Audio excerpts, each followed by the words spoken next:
Good morning all of you. Welcome to our YouTube channel, The Prayagraj Institute, directed by Sandeep sir. Myself, Visakha Raghuvanshi, and I am here to presentation about the topic of district Mandla. तो आज हम मंडला जिले के बारे में देखेंगे। तो जैसा कि गाइस पता है कि हर एक जगह की कुछ न कुछ विशेषताएं होती हैं, वहाँ के कुछ लोग, कुछ चीज़ें, कुछ ना कुछ इम्पोर्टेंट जरूर होता है। तो वही सब हम देखेंगे कि मंडला जिले में क्या क्या है। तो सबसे पहले तो आपको बता दूं कि आज के डेट में हम जो मंडला और डिंडोरी दो डिस्ट्रिक्ट जानते हैं, तो ये पहले दो नहीं थे बल्कि एक ही डिस्ट्रिक्ट था जिसको मंडला नाम से जाना जाता था। इसका गठन वर्ष 1956 था। इसको 1956 में स्थापित किया गया था। तो इसके बाद 1998 में मंडला से डिंडोरी डिस्ट्रिक्ट को अलग कर दिया गया। तो तब से ये दो डिस्ट्रिक्ट हो गए थे। तो आइए इसके बारे में और आगे जानते हैं। तो इसका जिला मुख्यालय देखिए तो मंडला है और इसका संभाग तो जबलपुर संभाग में आता है। मंडला जबलपुर संभाग में आता है। तहसीलें इसकी 6 तहसीलें हैं: मंडला, नैनपुर, बिछिया, निवास, नारायणगंज और घुघरी। विकासखंड तो इसके 9 विकासखंड हैं। इनमें मंडला, मोहगांव, घुघरी, नैनपुर, बिछिया, मवई, निवास, नारायणगंज और बीजाडोडी, ये इसके 9 विकासखंड हैं। अब इसके गांव देखें तो मंडला जिले में कितने गांव हैं, तो 1214 गांव हैं। इसके पड़ोसी जिले, इसके आसपास और कौन से जिले हैं तो वो देखें तो ये उत्तर पूर्व में डिंडोरी है, दक्षिण में बालाघाट है और पश्चिम में सिवनी है। अब मंडला जिला है, इसके और भी कुछ नाम होंगे जो पहले कुछ और नामों से जाना जाता होगा। इसके अन्य नाम तो गड़ा मंडला, गोंडवाना, नदियों का द्वीप और जैविक खेती जिला, ये इसके अन्य नाम हैं। यहाँ पर जैविक खेती रिसर्च सेंटर भी यहीं पर स्थित है मंडला में। खेती तो मंडला में कौन सी खेती की जाती है, तो मुख्यतः यहाँ पर जूट और रतन जोत की खेती होती है और रतन जोत को जेट्रोफा भी बोला जाता है। खनिज की बात करें तो कोयला, यहाँ पर कोयला खनिज बहुतायत से पाया जाता है। दिव्यांग ई लाइब्रेरी जो 2021 में स्थापित हुई थी, ये मंडला में ही स्थित है। अब इसकी सिंचाई परियोजनाएं देखें कि मंडला में कौन कौन सी सिंचाई परियोजनाएं हैं, तो थावर परियोजना, मटियारा परियोजना और हेलवन परियोजना, ये इसकी मुख्य सिंचाई परियोजनाएं हैं। अब इसके कुछ गांवों की इंपोर्टेंस देख लेते हैं। तो मनीरी गांव एक औद्योगिक क्षेत्र है। यहाँ पर फूड प्रोसेसिंग पार्क है, यहाँ पर लकड़ी चराई उद्योग है और ये लकड़ी चराई उद्योग जो है ये हमारे एमपी का सबसे बड़ा लकड़ी चराई उद्योग है। यहाँ पर एलपीजी यानी लिक्विड पेट्रोलियम गैस की बोटलिंग की जाती है और मनेरी में बैल धातु पाई जाती है। अब फ्रेंड्स, आपके मन में क्वेश्चन आया होगा कि ये बैल धातु होती क्या है, तो आपको बता दूं कि बैल धातु एल्यूमिनियम और कॉपर की मिश्र धातु होती है। एल्यूमिनियम और कॉपर को मिक्स करने से बैल धातु बनती है। अब इसके चुटका गांव को देखें तो इसमें 1400 मेगावाट का परमाणु ऊर्जा संयंत्र है। यह मध्य प्रदेश का पहला ऊर्जा संयंत्र था जो यहाँ पर स्थापित किया गया।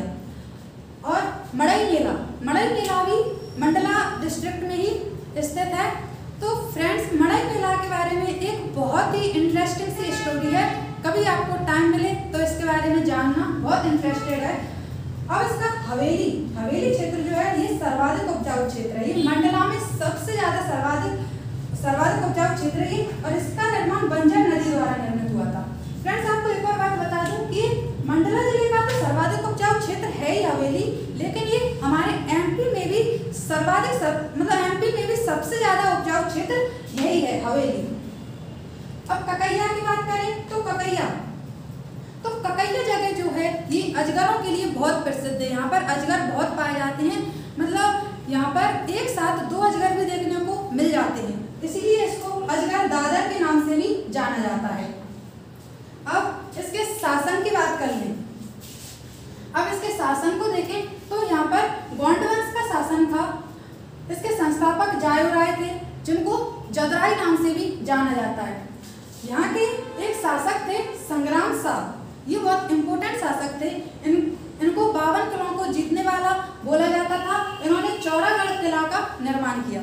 ये संग्राम शाह जो थे इनके पुत्र थे दलपत शाह। एक्चुअली में ये दलपत शाह जो थे ये इनके पुत्र नहीं थे, इन्होंने इनको गोद लिया था जो आगे चल के यहाँ के शासक बने। दलपत शाह का विवाह दुर्गावती से हुआ। इनकी पत्नी दुर्गावती थी। दुर्गावती जो थी ये चंदेल की राजकुमारी थी, चंदेल की राजकुमारी थी ये। और दुर्गावती तो इनकी शादी 18 साल की उम्र में हो गई थी। दुर्गावती की शादी 18 साल की उम्र में हो गई थी, जिसके 4 साल बाद ही उनके पति दलपत शाह की मृत्यु हो गई। तो उसके बाद उनके पुत्र थे वीर नारायण। तो वीर नारायण को उत्तराधिकारी घोषित करके रानी दुर्गावती ने ही आगे शासन किया। तो दुर्गावती का एक प्रिय हाथी था जिसका नाम था सरमन, और एक सेनापति था जिसका नाम था आदर सिंह। तो अकबर ने ये दोनों, उनका प्रिय हाथी और सेनापति, ये दोनों दुर्गावती से मांगे। तो दुर्गावती ने देने से मना कर दिया, जिससे अकबर ने आसफ खां को युद्ध करने के लिए भेजा। जिसके बाद रानी दुर्गावती और आसफ खां के बीच युद्ध हुआ। इस युद्ध में जो पहला युद्ध था उसमें आसफ खां की पराजय हुई और दुर्गावती की विजय हुई। इसके बाद दूसरा युद्ध जब हुआ तो उसमें रानी दुर्गावती की पराजय हुई और वह इस युद्ध में 1564 में इनकी मृत्यु हो गई। इसके बाद इनकी समाधि बरेला में है, बरेला जबलपुर में स्थित है। तो और इनकी जयंती 24 जून को मनाई जाती है। तो दुर्गावती के नाम पर ही यहाँ पर दुर्गावती यूनिवर्सिटी, दुर्गावती संग्रहालय, दुर्गावती एयरपोर्ट ये सब स्थापित किए गए, जो कि जबलपुर में स्थित हैं। तो फ्रेंड्स, अब आगे हम देखेंगे हृदय शाह। तो हृदय शाह भी यहाँ के एक शासक थे, जिन्होंने रामगढ़ का किला, मंडला किला, बेगम महल, बघेलन महल और मोती महल ये सब बनवाए। इन्होंने ये जो बेगम महल बनवाया ये चिमंती रानी के लिए बनवाया था, और मोती महल को कबूतर महल भी बोला जाता है। फ्रेंड्स, यहाँ पर सैयद हैदर राजा का जन्म हुआ था 1922 में, जो कि बहुत प्रसिद्ध चित्रकार थे। इनका जन्म भी मंडला जिले में ही मिलता है। अब फ्रेंड्स, लोकसभा सांसद देखें तो फगन सिंह कुलस्ते लोकसभा सांसद हैं, जो राज्य इस्पात मंत्री भी हैं। तो इनका जन्म भी ये भी मंडला जिले से ही हैं। अब यहाँ के पर्यटक स्थल देखें तो यहाँ पर फैन मिनीकोर अभ्यारण्य है, जिसकी स्थापना 1983 में हुई थी। यहाँ पर कान्हा-किसली नेशनल पार्क है। ये एमपी का सबसे बड़ा नेशनल पार्क है क्षेत्रफल की दृष्टि से। यह 940 स्क्वायर किलोमीटर में फैला हुआ है। कान्हा-किसली नेशनल पार्क जो है ये 1879 में आरक्षित वन घोषित हुआ। इसके बाद ये 1933 में अभय वन घोषित हुआ। इसके बाद 1955 में ये नेशनल पार्क बना, और इसी में 1973 में टाइगर प्रोजेक्ट यहाँ पर बनाया गया, और 1999 में कान्हा-किसली को बेस्ट टूरिज्म अवार्ड दिया गया। अब यहाँ पर देखें तो ये कार्बन फ्लक्स टावर 2, याद रखना कि कार्बन फ्लक्स टावर सेकंड जो है ये मंडला जिले में है, लेकिन अगर कोई पूछे कि कार्बन फ्लक्स टावर फर्स्ट कहाँ पर है तो वो बैतूल में स्थित है। अब हम थोड़ी जनरल एंड डेमोग्राफिक इंफॉर्मेशन देख लें इसके बारे में। तो एरिया, तो यहाँ पर ये 8771 स्क्वायर किलोमीटर इसका एरिया है। पॉपुलेशन तो 10,54,905, इनमें मैन है 5,25,272 और फीमेल है 5,29,633।